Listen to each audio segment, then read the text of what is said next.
Good morning, and thank you for joining me for the virtual version of Paranormal 101. Um, this is the class that's been kind of traveling around, and I'm glad that we could finally have a virtual version here. If you are in attendance, if you could leave a comment so that I know you're here. We did have a few tickets that were sold for this, so that's wonderful. And then I will also be talking about the merch packs. We'll talk about that a little bit at the end because I know I see a couple of people actually purchase that. So that's very, very cool. So let's get started, shall we? So just a couple quick changes here so that I'm ready. And I'll actually probably take me off the screen so that it's not too distracting.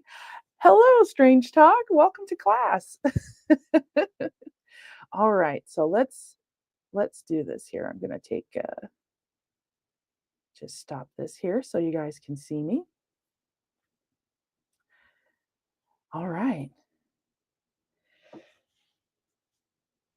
As a purveyor of genuine information regarding psychic phenomena, I welcome this resurgence of curiosity in worlds beyond the physical because contemplating these matters tends to make people think about themselves, their ultimate fate, and the nature of humankind itself.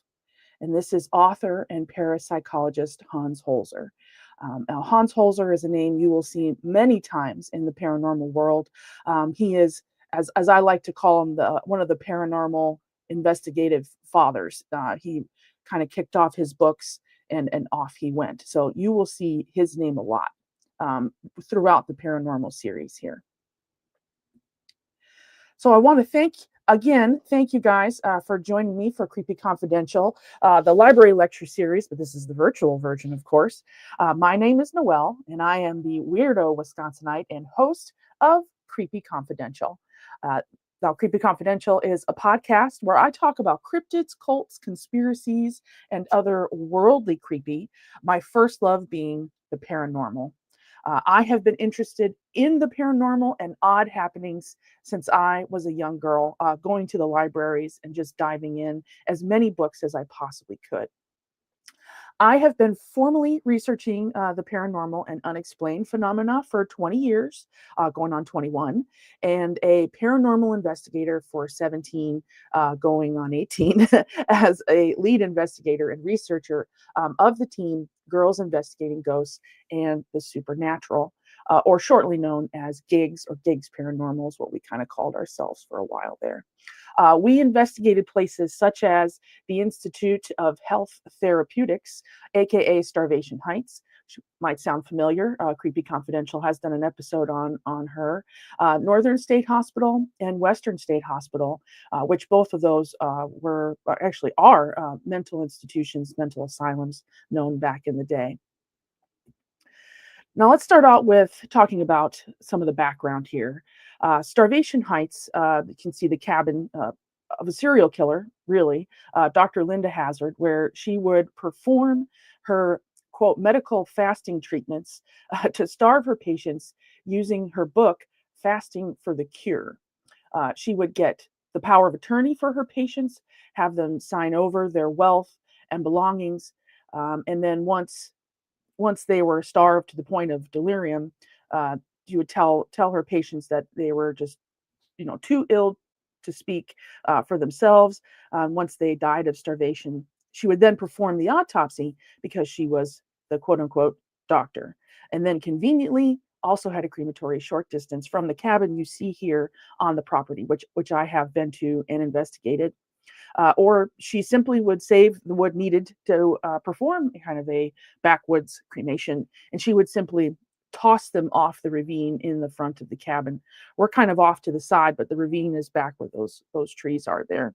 So it's very convenient the way that she did things.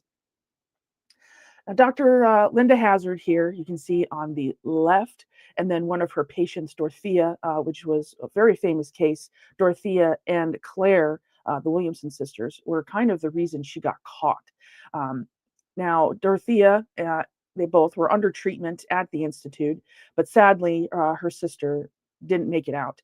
Dorothea would be kind of driven slightly mad, and when she was able to take enough reason, she would manage to wander down into the driveway where someone found her, the skeleton rag of bones that you can see here.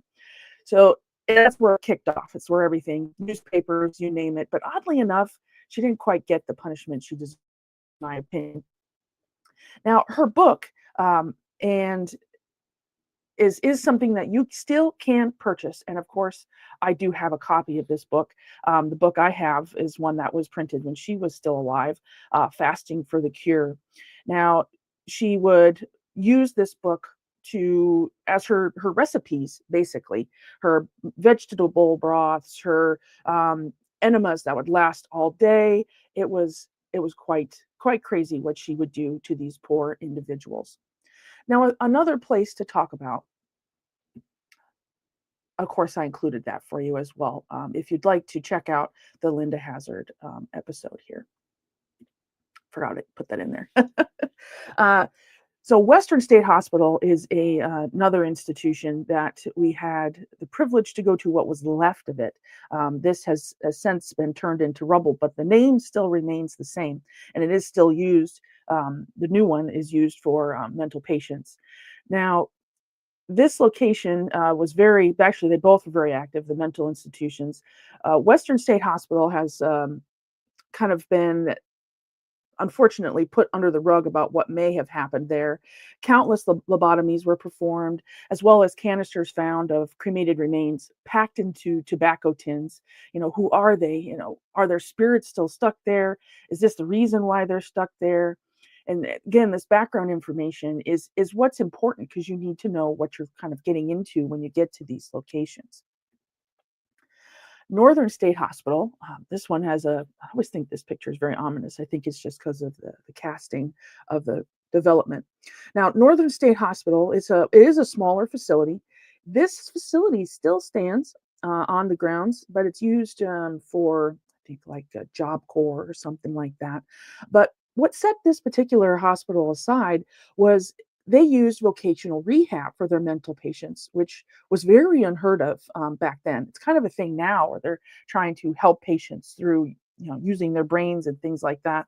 But for this one, confirmed records of of patient abuse, overpopulation, and radiation experiments, which is crazy, conducted against the will, injecting their patients with 100 microcuries of iron 55, radioactive material. This location also included tins of ashes, similar to the other one, but this time it was food tins, packed, full of unmarked mixed cremated remains. I give you this background information on these three locations kind of briefly because knowing background information such as this is crucial to investigating the paranormal. Knowing what has happened on the property and the claims of current activity is also very important. Today in Paranormal 101, I'm going to pull back the curtain on some information you might need when exploring the world of spooks, specters, and ghosts. Now, if anyone remembers that line, I think you're probably about my age, but of course. Are you troubled by strange noises in the middle of the night? Do you experience feelings of dread in your basement or attic? Have you or any of your family ever seen a spook, specter, or ghost? If the answer is yes, then don't wait another minute. Pick up your phone and call the professionals. Go, Ghostbusters! This movie single-handedly inspired little Noelle to become the paranormal investigator and researcher that she is today. So I will reference this movie a lot in various different classes. So get ready for that. Now, in Paranormal 101, we are going to cover the two most common types of hauntings, modern and non-modern methods of paranormal investigating, and then two common types of entities. Now, these subjects, of course, are kind of just jumping off points within the world of paranormal and parapsychology. There's a lot of maybes, if so's, and thans. So I like to at least start the basics to get you started for you to begin to see what's out there and to form your own opinion. Now, at the end of everything, I'm going to finish up with my three golden rules of ghost hunting, because I think you have to have some sort of baseline what you need to be looking out for. Now, let's start by diving into the most common types of hauntings. Now, knowing the type of haunting could help you obtain the proper evidence for the case, but also prepare you for how the interaction might go when investigating. Out in the field, an investigator might encounter a conscious or a non-conscious or a residual haunting. Now, I will call that a non-conscious, a residual haunting, kind of from here on out, to hopefully keep that confusion gone. Think of these two types as, kind of different types of conversations. Maybe one is an in-person conversation, that conscious back and forward. Hey, how you doing? Oh, I'm doing fine. Back and forth. The other being similar to watching a movie, though, and the actors are not aware of you, or in fact, you're yelling at the screen at the bad guy, telling them it's right behind you, and they can't hear you, and it does not change what they're going to do. I like to use movies a lot as visual examples to explain, because for me, I'm a visual person, and many people have also seen these pop culture examples. But however, have no fear. I have some real life examples for you as well. This isn't going to just be movie examples. So let's start with the residual entity. A good cinema analogy for a residual entity is the movie High Spirits. I really hope that you guys have seen this one. It's a classic. So it starts kind of the basic premise. The Plunkett family buys a castle, well, it has a castle, and is hosting a bunch of guests in an effort to try and save the castle, right? They're running out of money, that sort of thing. To bring in guests, they try to say that it's a house, but the castle is haunted, and they proceed to pretend like it's haunted. However, one night, one of the guests is enjoying a bottle of beverage, if you get my drift, and wanders into one of the rooms. Suddenly, the spirits of Mary and Martin appear, and they do so every night in the same manner. Jack attempts to get in the middle, but they do not change their course.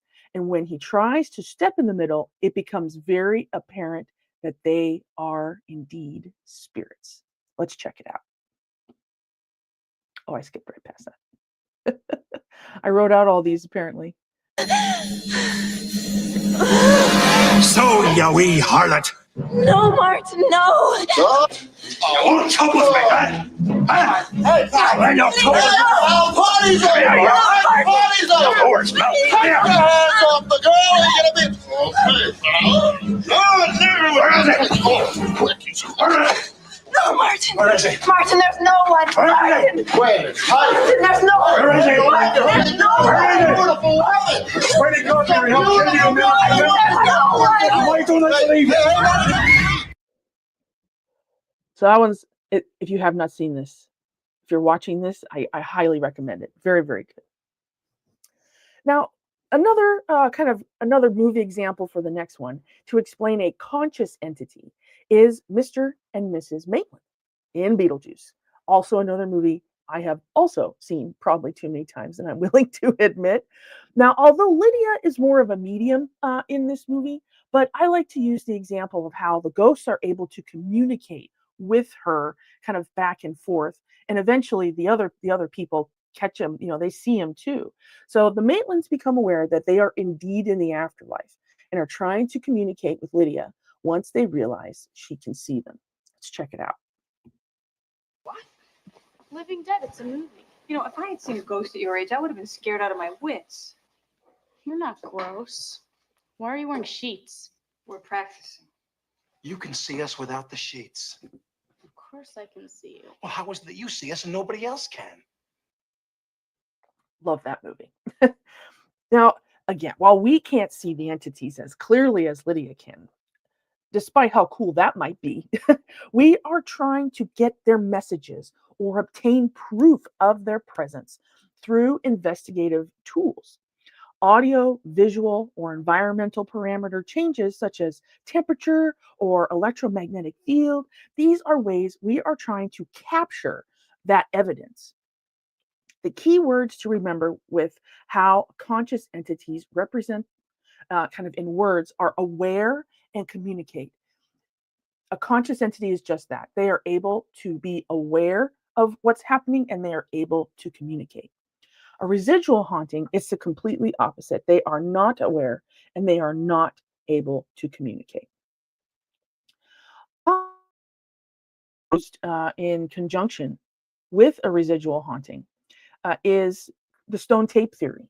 And now, historically, it used to be a little different, known as place memory, where a location or an item has the ability to kind of retain echoes or events of what once occurred. Now, the stone tape theory is the idea that some materials, such as quartz, limestone, and some earth metals, are capable of holding imprints of past events, such as intense emotions. Now, these imprints then potentially can recall in the future, resulting in residual haunt activity. While this theory is considered a pseudoscientific theory with no definitive scientific proof, we want to try conducting our own experiment with the items we have collected. And that is something you will see with Creepy Confidential. We have our interactive traveling items to try to prove that. You never know. Will the individual who handles these items feel the recall of where they have been? Will the item then hold the emotions of who visit and handle them? All things to consider. Charles Babbage recorded in 1838 in the work The Ninth Bridgewater Tryst, kind of a way of describing place memory. The air itself is one vast library, on whose pages are forever written all that man has ever said or woman whispered. There, in their mutable but unerring characters, mixed with the earliest as well as with the latest sighs of mortality, stand forever recorded, vows unredeemed, promises unfulfilled, perpetuating in the united movements of each particle the testimony of man's changeful will. What a poetic way to describe what we leave behind with our energy. So, what are some real life examples of these? How are some kind of real life? Give us some investigative story time, if you will. Sure, let's do that. So, the Green Lake murder happened in Green Lake, Seattle, Washington. This is Sylvia and Bob Gaines. Sylvia Gaines was murdered by her father and unfortunately once lover as well, Bob Gaines, near to the water's edge between 9 and 9:30 p.m. on June 16th, 1926, following an altercation where she allegedly had told him she no longer wanted to be part of that incestuous relationship. This case rocked the newspapers during the apprehension, the trial, and the sentencing. Giggs was at Green Lake, obviously much later, one evening investigating the claims of a woman entity, that is allegedly seen around the water's edge. For the case research, I also managed to uncover a copy of the original police sketching showing the crime scene. Wow, things like this are important to obtain. Having these police sketches and knowing what happened so that you can retrace the steps and potentially figure out where something like a stone tape theory, like a residual haunting, place memory might be taking place. So let's talk about this. The drawing depicts how she had entered the water, which most likely, to run from the man that you can see here. Let's see if I can get my pointer to work. Yeah. So you can see the man here. Now, enters the water, right? Enters, struggle, goes down, probably trying to get away, pops out back out onto the land over here. Now, this is unfortunately where she is slain by being struck in the head with a rock, and the time of death being between 9 and 9:30 at night, like we talked about. And yes, there is a reason I have mentioned that time, because when we get to the evidence, you're going to want to remember that time. Now, we had been investigating into the evening. It was dark outside, and we split the crew. A few where she had gone into the water, a few where she had come out of the water, where she indeed had been slain. All of a sudden, we picked up what sounded like the murder taking place. Bits and pieces of it, though. A deranged transatlantic accent came across our walkie talkies. We had never pressed the walkie talkies. We made sure we were on a separate channel. But so you also did not hear that odd sound. And no one in today, rarely, unless you're doing some sort of acting bit, speaks in a transatlantic accent. You will hear a man. He says, "I'm very, very upset with you. You've got me in a rut. I don't like the way you did it. You're making me lie. You make me feel cold. You make me do harm." And we could almost imagine his hair like flying in the wind as he says this, followed by a space of time. And then you hear a woman's voice say, "Bob's safe." And then a little bit more, and you hear, "Don't," in the same woman's voice. And from then on, the line goes dead. We never hear it. So let's take a listen. Very, very upset with you. You just got me in the book. I don't like the way you did it. You make me too hot. You make me too cold. You made it right. You make me too warm.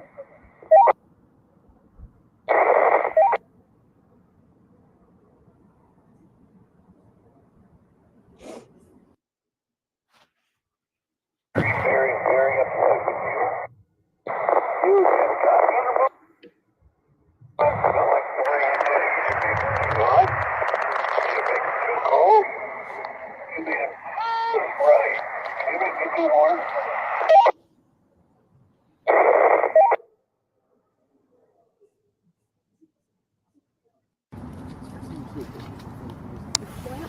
Bob, I just talked to Lewis. He told me what you did. Oh, shit.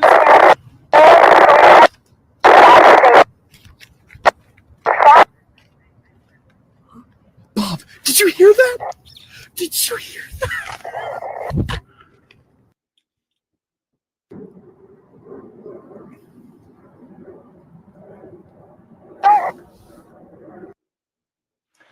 So we had some guest investigators there that night, as you can hear. He was very excited. So, but you got to hear the audio that took place between this time. This happened between 9 and 9:30 at night, various times, but between that half an hour, we picked up what we think is possibly the murder happening in real life. There was no back and forth interaction, though, between us and the voices. We were just witnessing a time lapse, a residual haunting. As for a conscious spirit, it's more tricky in a real world because you can't see them directly and communicate like you and I do on a daily basis.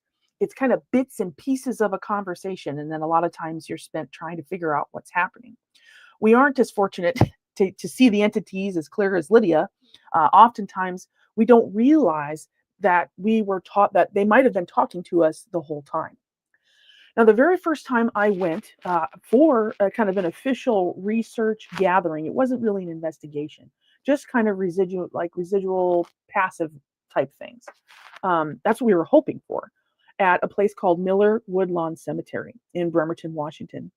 Now, often new investigators will start their research at cemeteries until they gain access to places like homes or hotels or hospitals. They have to kind of build their clout a little bit. Many people think cemeteries wouldn't be active because people don't die there, or at least we hope they don't die there. Their last rites are typically already read. However, I had a conversation with a historian and someone who dives into the paranormal here in Columbus, and gave me a very interesting kind of outlook. while people are usually already dead, before they get to the cemetery, there is a lot of emotion that happens at a cemetery or a memorial park, right?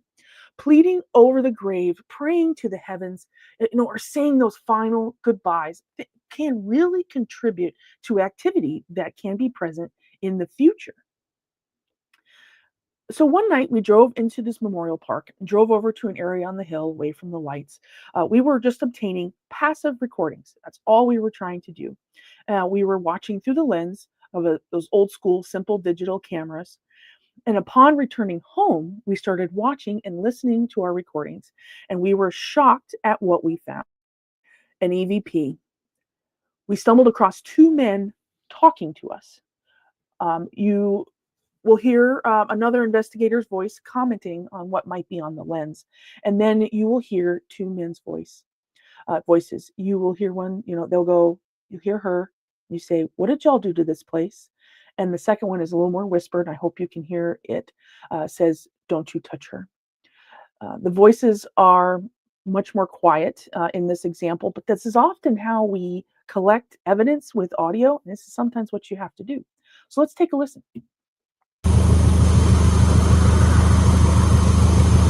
There's no way to tell if this is just the obscuring on the lens. No way to tell that.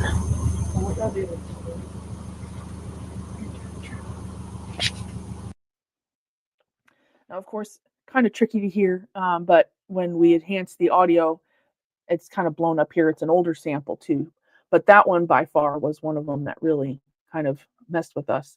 So you can hear the engine running. We had to leave that on for safety. We are out in the open late at night with no one in the memorial park, and the window was down. And the fact that you would be able to see anybody standing out directly next to my car.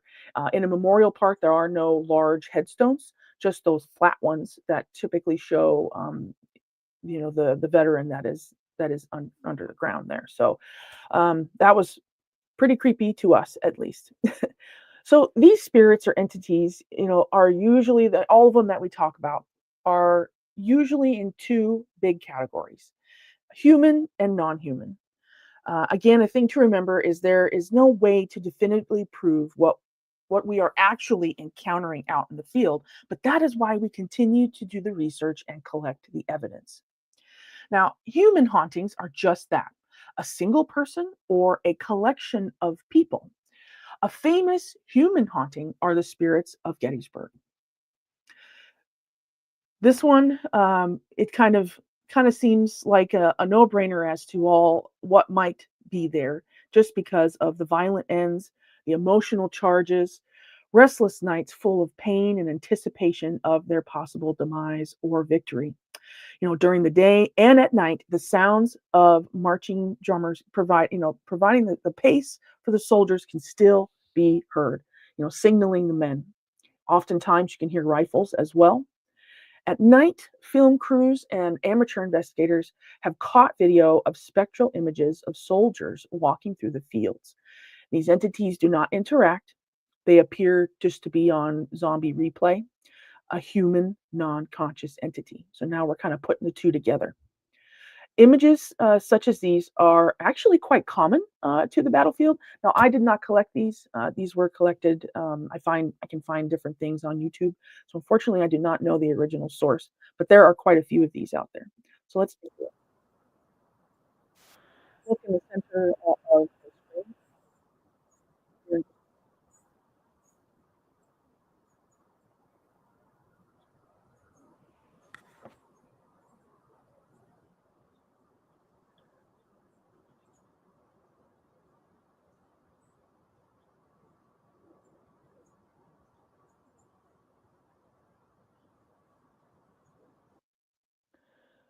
And it's oftentimes this is what they look like. You'll catch these little vertical figures either crossing a path or kind of going in and out of a field.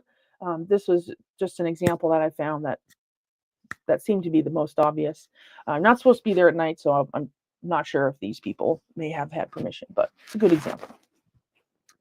So moving on. Now, as for a non-human, I think a lot of people jump right to the overused kind of suspected entity and they go demon.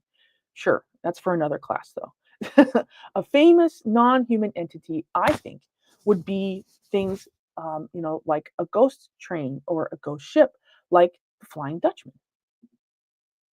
Now, this one is a little bit potentially of an urban legend, but she has been spotted in many different places. Now, just about everybody has heard about this one due to, of course, Pirates of the Caribbean, the movie, The Flying Dutchman. Is indeed, though, a real ship legend kept alive by sailors across the seas.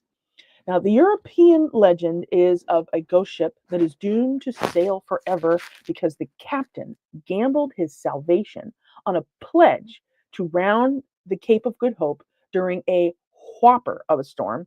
And because of that, the ship is condemned to the course for eternity.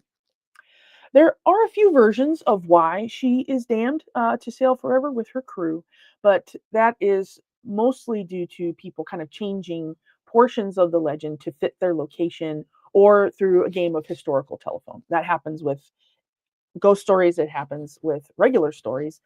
So that one's kind of can be difficult to track. There hasn't been a credible sighting of the Dutchman, though, since around the mid 20th century. So perhaps she's at rest, for whatever reason. I know that she's an object, but could be that she's at rest. So we know the big groups of hauntings and entities, right? But how do we prove and capture their existence? Now, many people look at these pieces of equipment and they're like, oh my gosh, there's a lot going on there. But that's okay. We're going to break that down. Now, the world nowadays is kind of all but saturated with reality shows and movies showing people on paranormal investigations, right? I think the whole travel channel is now the paranormal channel.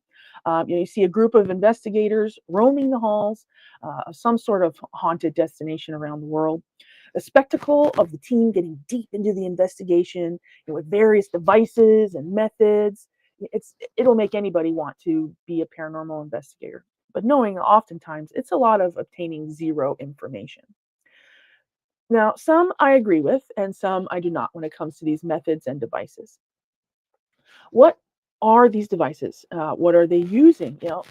What the heck are they tracking with them? So let's go over some new and old methods used in the world of paranormal investigating. I'm going to talk about some that I either don't use or I don't necessarily put a lot of weight into, some easy ones. We'll go over a little bit of everything here.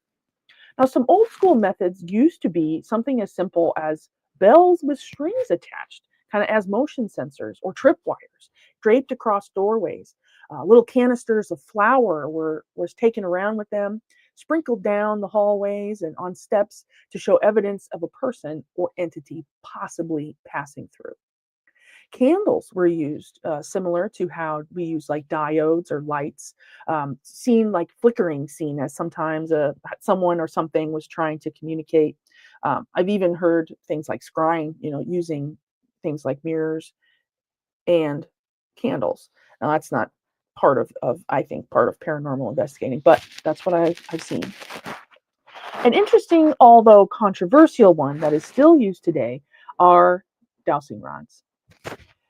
Now, if these were either a set of metal copper rods or even just a Y-shaped stick, kind of back in the day, it was once used, though, to locate a water source or metals within the ground. But for paranormal usage, investigators tend to use it as a yes or no questions and indicate for the entity to move either the left or the right rod to convey their answer, or they will use it to detect changes in energy in their surroundings. Personally, if I'm going to use this tool, that is how I'm going to use it. If it's going to even be used at all. So not so much as a method of communication, but more as like a sensor to determine that something may be near, that EMF we talk about. The tool is controversial, though, because it is considered a pseudoscientific tool, as it can be manipulated by the user voluntary or involuntarily by a phenomenon known as the ideomotor phenomenon, which is a physiological phenomenon where the user makes motions unconsciously in their hands because it's something you can't control it, right? Can't control it. Well, what's another piece that is known for this phenomenon, if you not already thinking about it? Also associated with the Ouija board, or talking boards is another one somehow people talk about either. Now, for science reasons, these tools cannot be used to scientifically prove or disprove the existence of a possible entity or energy for that same reason. You can't take that human factor out. These tools are often a hot ticket topic when it comes to the paranormal world, and are often kind of what causes that us versus them in the divide. Many investigators do or do not. Both of these are still in the old equipment list, as dowsing rods are most likely kind of from the European Middle Ages. And then these Ouija boards were invented during the age of spiritualism, as you can see this woman here in 1890, Helen Nosworthy, by a medium. The technique used for using the Ouija board is automatic writing, though, and that method dates back to like the 1100 AD China. It's way back. So the tools can be kind of polarizing, if you will. Personal opinion, I know this is a class. I do not use the Ouija board at all for multiple reasons. So that's, you just can't take the human factor out of it, or the other factor out of it. Next up are some pieces of equipment that are kind of must-haves, I think, in an investigator's tool. First off is the millimeter. I think this one is a great one because the tool simultaneously detects electromagnetic field and temperature and reads it out in real time on the display, as well as these little lights to give you a readout kind of that something is changing. It's all the things that it gives out are a wealth of information. As most frequently, these are the parameters that are affected, I think, when an entity is near. You usually see some sort of spike or immediate decrease in temperature and within the world of EMF as well. Tool is also important because I believe that you should take some passive readings before you begin an investigation, because then you know what it's already doing before you're starting to elicit responses. So during those walkthroughs, and then practical reasons, it also frees up holding multiple pieces of equipment. And that's also why I like. So if you're off on a kind of a smaller pack for that night, I like that this one can do multiple things for me. This device features a magnetic field measurement and a real-time air temperature readings between milligauss and microtesla, and the temperature in Fahrenheit or Celsius, depending on where you live in the world. This one does have a little bit of a backstory, a very sad story as to how this piece of equipment was created. Gary Gulka invented this piece of equipment following the tragic loss of his daughter. She was late coming home, and he said he had this very uneasy feeling. He woke to headlights in the driveway, but it was his friend telling her that her friend, that Melissa, his daughter, had lost control and struck a tree. She was removed with the jaws of life, passed away 4 days later. And the family began to experience ADC, or after death communication. That back and forth, doorbells ringing, lights turning on and off. And he was sitting on her bed when the bed depressed, as if she was sitting there. And Mr. Golka is an electrical engineer by trade, and learned from watching paranormal shows of investigators on how he wanted to build this piece of equipment. And he did name it after his daughter. So that's kind of sad. Now, the next one are motion sensor or laser grids. They're very simple. The motion detectors here you can get at most places like Lowe's, Home Depot. Laser grids, although nowadays in most holidays you can get these. They might have Santas or something on them, but the laser grids work fantastic, especially when they are used together with like a static camera. Oftentimes, if the laser is pointing a certain direction as the motion sensor, and then it goes off, the camera will help you see anything that may be happening within the laser. So I really like that one. You can get these, are fairly cheap. They're not necessarily going to give you any readouts, but they're going to tell you if something is hanging out there. Audio recorders. There's a gajillion of these that are out there. I like to get kind of a medium grade. You don't have to have some crazy whammadine piece of equipment, in my opinion. But I also don't think you don't want the cheapest one on the market, so that when you're trying to get these recordings, you don't want it to be so scratchy you can't hear anything. So this tool not only helps a team member to record time and date for the occurrence wherever you may be, but they are more famously used to record EVPs, or electronic voice phenomenon. If you've seen a lot of TV shows, they use that EVP a lot. If you happen to be using an old school tape recorder, you cannot reuse your tapes, though. Sometimes people like to use the old school media.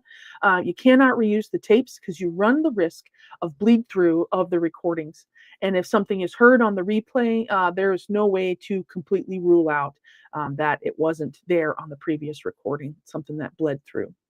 Now, EVPs are sounds that are not heard at the time of the recording, but are heard on replay, not to be confused with a DVP, or direct voice phenomenon, which is often when you hear the voice kind of directly there in person. You hear that little whisper in your ear or something, but you can hear what's being said. Now, the example of the two gentlemen speaking in the cemetery to us, that's an EVP. We did not hear it when we were there, but we heard it later. The example of a transatlantic voice being picked up on a device, that's like a DVP, a direct voice phenomenon. You're hearing it right there. Cameras. Now, cameras, there's a lot of different kinds. Video and still photography can still be very helpful, but I feel you kind of have to have you can't really have like an old camera, because it gets really fuzzy, and it makes it so that you might just be looking at pixelization. Even more helpful, though, if you can add night vision, thermal, or full spectrum to your setup. For obvious reasons, these are important. You want to see if there's anything there. The evidence that captures a physical entity is undeniable. When you get that first thermal image of somebody walking when there's nobody there, nobody can discredit that. And I think that thermal is by far the most crazy, in my opinion, because you can have a whole area secure. And if a whole person walks across the thermal camera, in a clear, like revolutionary military getup, you can see the outline, it's not one of you. And especially if it's way too cold to be, a live human, but still registering dark enough to clearly make it out. Since we all have phones nowadays, though, a great app that I talk about a lot is the Spirit Talker app. I will say, no, I'm not sponsored by them. I just use it a lot. And I think it's a good, you always tend to have it in your pocket kind of thing. As many of my constituents know, we all use it now just because it's an easy thing to have. But I really think it should be used in conjunction with other pieces of equipment. It is made by these dudes overseas. Their company is called Spotted Ghost. They have a few other apps. I don't think they're as good as this one. I like to put my phone into airplane mode and make sure that it does not have Wi-Fi, so that it's not pulling any signal from anywhere. And then it can more pinpoint use the catalog of words, and the entity can choose from its category, from that catalog. Names, numbers, it even has expletives, which I was a little surprised. It doesn't have a lot of them. I think I've only seen one or two, but it has a really big catalog. It records the session's words as well, gives you a timestamp so that you can go back and analyze it. There are so many more, but like I said, these are the ones I see kind of most frequently used. And then, speaking of things in your investigator kit, we've talked about everything here. The golden rules of paranormal investigating. There are many things to remember. You just trust your gut, and if it seems like a place you shouldn't be, then you probably shouldn't be there. So let's go over a little kind of 1, 2, and 3, shall we, of these golden rules. First one, never go alone. Unless you want to be a ghost of a person, who was murdered and or other things, do not go alone. Plus, if you do have something that happens, you have nobody there to back up your story. So this way, you have two people that can say that they were there. Now, if you're freestyling, if you're a well-experienced investigator, freestyling, make sure multiple people know where you're going to be and when. Very, very important. Number 2, always ask permission. These all seem like no-brainers, but you would be surprised at how many people get hurt or other because of it. So always ask permission before entering your property or buildings that aren't yours. Do you want to get arrested? Do you want to get shot?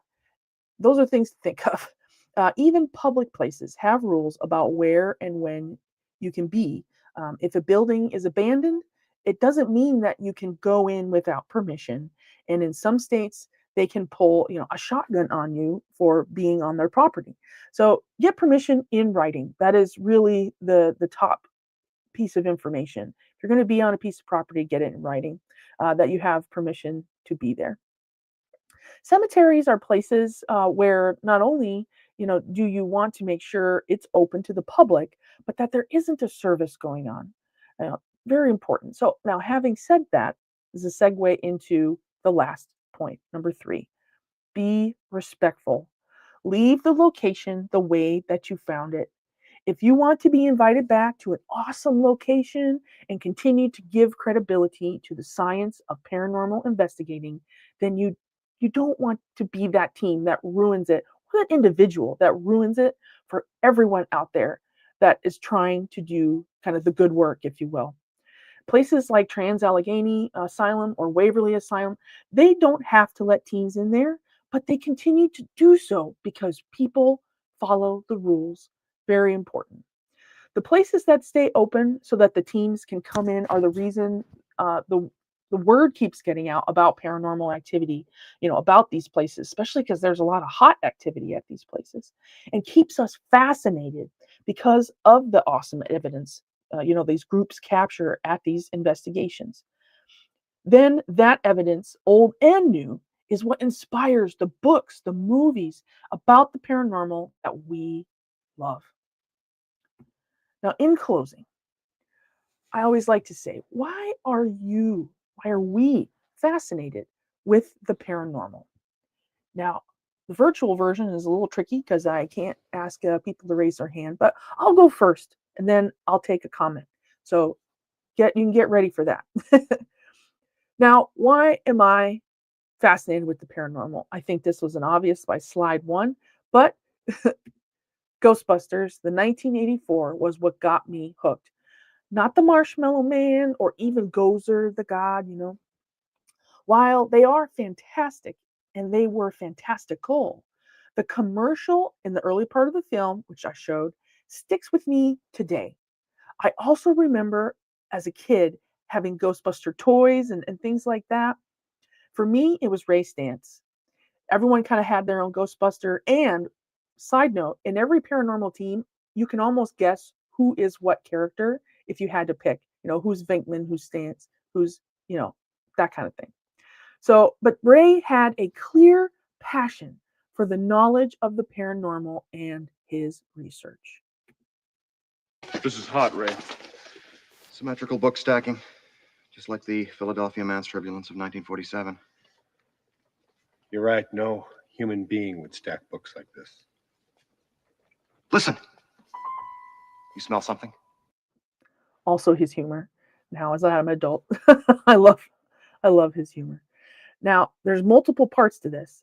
The next one is the evidence, right? The ectoplasm.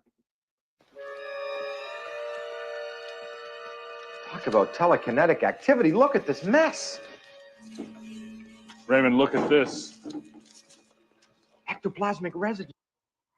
I pray that I find evidence as stark as this someday. And then, now there was a ghost in the movie that did stick with me, and that is the one in the very beginning. At first, you think she's residual, maybe she's just reading a book, and then, boom.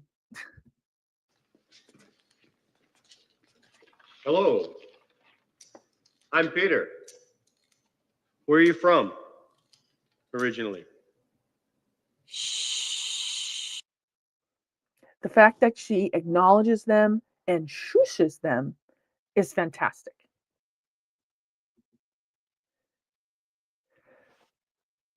There we go.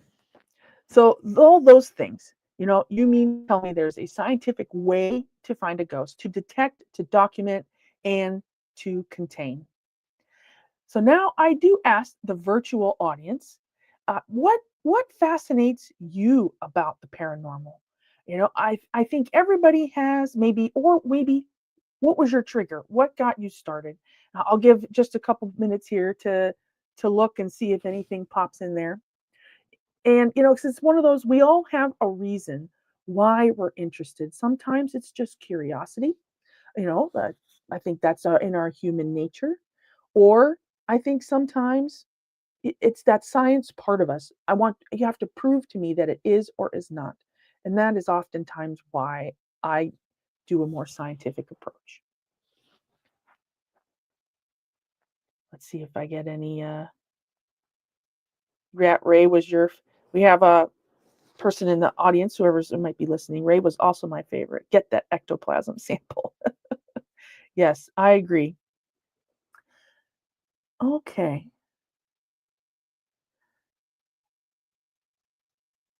All right. Think I'm going to go ahead. All right. So I want to thank you for joining me today for the Paranormal 101 Creepy Confidential virtual lecture.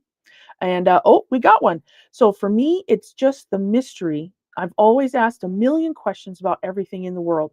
I can appreciate that. So of course, I'm going to constantly go back to the things that can't be concretely explained. Oh man, that needs to be on a calling card. I love that. Very, very true. I think it's the questions too. The well, why is this? Well, where is this? Where did it come from? How come? I agree. Absolutely. That's a good one. Um, but as we're finishing up here, again, want to thank everybody for coming to the Paranormal 101 virtual lecture. If you are in person at one of our lectures, if you're here, you can check out our Stone Tape Theory touch table with items for the Stone Tape Theory experiment. Just trying to continue that. We are experimenting with the theory and have included some items and investigative equipment with that little traveling case. So next time, if you see us somewhere, it's just something to think about. Like you said, questions. Could those emotions still be with those things? Very, very important. And I think we have I have covered everything. Um, if you want to check out any of the additional information, you can go to creepyconfidential.com for future classes. I hope to have Paranormal 101 to continue and Paranormal 102 and 103, diving even farther into things like the paranormal fathers that I like to mention, where the word 14 came from. That's part of the paranormal papa. And then talking about kind of the queens of the seance of that spiritualism era.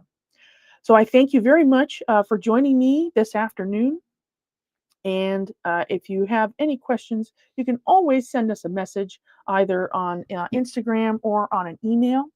And I will be reaching out for people who purchase the mystery merch packs so that I can get your address so we can get those to you.